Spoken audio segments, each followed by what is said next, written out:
get more funding. So right now, that would be counties like San Juan and Garfield and those counties down there. They're part of Utah too. People live down there. We can't afford to leave them behind. Now, the next area that we would focus on would be those counties that are above the state average. So for instance, that would be like Weber and Washington and Iron counties. And I don't know if you know how many jobs have been lost here in Weber County since the beginning of 2009, but it's a little over 3,000 jobs. That's a lot of jobs. And it's not there, it's evaporating. So what we need to do is give tax credits to companies, to individuals that say, if you get a company here, build your company, create jobs, then you can take a tax break on your returns. Bob Bennett isn't offering that. What Bob Bennett is saying is that if you're not making any money, we're going to give you a tax break. That's his plan right now. It's not going to work, and we'll talk more about that in a little bit. So the next thing that we need to do is we need to establish a 10-year manufacturing plan that will bring jobs that manufacture goods here in the United States, and specifically in Utah. The #1 job growth has been in what? Construction. We buy land, we build things, we buy more land, we build things, but we're not making things that people want in the country. We've got a $5 trillion deficit, trade deficit over the last 10 years. $5 trillion of goods that we all have purchased here in the United States have come from overseas. We've got to figure out a way to manufacture those goods here in the United States. Once we do that, we've created the jobs, the money's staying here, and we'll talk more about how that impacts the economy here in a second. Now, the next thing that we have to do is end too big to fail. We have to limit the size of the financial institutions that we have. And we need to bring back the community banks. We know that we've lost 2 good banks here in Utah in the last couple of months. Barnes Banking in Caseville and Centennial Bank here in Ogden, right? Gone. Just evaporated. Well, what banks are now able to take that particular function? The big banks that we bailed out.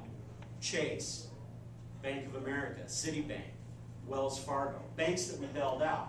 We have to be able to split those banks up and make it so that the money stays here in the state of Utah, or throughout the country. Local banks will invest in local people, and that's what we need to be able to do. A couple of things that we have to do is we have to reduce the foreclosures. Foreclosures are going to kill us. I know up here in Weber County there's quite a few of them, and of course in some of the more depressed areas that's happening too. Interesting fact that I learned yesterday, and I don't know how many of you, I'm an accountant, I'm a business person, and I keep up on this. Lehman Brothers. Y'all remember Lehman Brothers and what happened with Lehman Brothers, right? All of a sudden, boom, that's what started the problem. Well, a 2,200-page report that came out basically has determined that the Lehman Brothers fiasco was a fraud perpetuated by Lehman Brothers. I firmly believe that. Somebody now has to decide who's going to fall for that and who has to be criminally prosecuted. But this is basically what they did. They took an asset that was worthless, right? They had an asset, and they said, we're going to sell this. It was what in accounting terms is what we call a repo. We're going to sell this to a bank. We're going to sell it to them for $50 billion. So we're going to take that asset that's worth, how much is this worth? Well, it's worthless. But they would sell this to a bank for $50 billion, and then they would take that money and they would have this money on the balance sheet at the end of a quarter. What happens at the end of a quarter? Federal regulators come in and they say, how's your cash situation? We're good, we got $50 billion. So then they would turn around the next week, the bank would repo the asset, and then they would have to take, or the asset would be returned back to the company, and then the company would give the $50 billion back. They kept doing this quarter after quarter after quarter until they didn't have the $50 billion because it was gone. That's a fraud. Senator Bennett, who was on the banking committee, didn't do anything about it. The only thing that he was able to do is get a bailout. That is wrong, and it's what's got to change in Washington. The next thing that we have to look at is reducing the debt. We have unfunded obligations. Now, nobody is talking about this. Mike Lee's not talking about it. Senator Bennett is dancing around it. But what has to happen is we've got to reform Social Security, and we've got to reform Medicare and Medicaid. Social Security in 21 years, when I'm able to take Social Security, there will no longer be enough money in the fund. So for me, I don't expect to see Social Security. More importantly, my grandchildren, they won't see Social Security either, because by the time they retire, it'll be eating up so much of the economy that there's no way that we can sustain it. Each year that we wait, it gets more insolvent and our problems get harder and harder and harder to solve. It directly affects the gross domestic product that we are putting out. It's why our incomes are slowly going down. We need to bring those back up. Now, how we're going to do that is we reform the unfunded obligations. We need to cut spending in the programs that are useless and that don't do anything for us as a people. As Democrats, what do we believe in? We believe in good social programs, helping people. If those programs don't help people, if they don't have measurable results, we need to cut them. We need to eliminate them, or we need to make them run efficient and effective.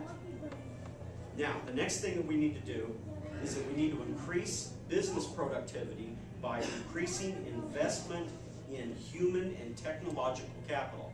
What this is our schools, our science, our energy. We need to be able to get people up to the level so that when we start creating these jobs, they have a place to work, and as they work, they're getting better, and as they get better in the amount of income that they're raising, what happens? When people make more money, they pay more taxes. So what we have to do is we have to get our income levels back up. I'm not talking about raising taxes. I'm talking about the money that we have in our pockets to be able to buy goods and then also pay our fair tax share. Once we start to do that, then we can start to reduce the debt. Once we start to reduce the debt, our economy starts to be able to flourish. Right now, the debt is the #1 problem that has the ability to suffocate the country in the next 10 or 15 years.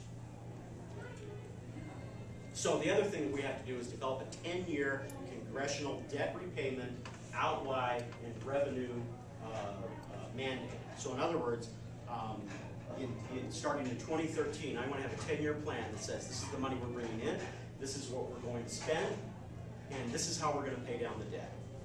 So the question is, the million-dollar question is, why can I beat the Republican candidate? Well, #1, I'm well-versed in all of the issues. I can talk about them, I can debate them, and I know where they're wrong, and I know when they're lying. That's the first thing. The second thing is, let's talk about integrity for a second. I believe that everybody they have a purpose, they have desires, they have wants, and they're all conflicting, right? So I believe that I can talk to people and get them to meet in the middle. It's what I've done in my business. Sales and Use Tax Consulting basically has I work with all members of a company. Some of them want this, some of them want that. So in order to get problems and resolutions, you have to be able to make that compromise. I know that I have good, firm democratic principles. I'm not going to waver on those. But I also know that if we don't come and meet in the middle, then we're not going to get those problems resolved. So my resolution, I'm resolved to be able to get those problems done, and not looking at whether I'm a Democrat or whether the Republicans are right. We have to put those aside and work on the basic problem of helping people. Now, the other thing is, the only way we're going to be able to do this is with a message and money. Every registered Democrat in the state of Utah has to donate $25 to my campaign. You have to do it. There's no, I can't afford it.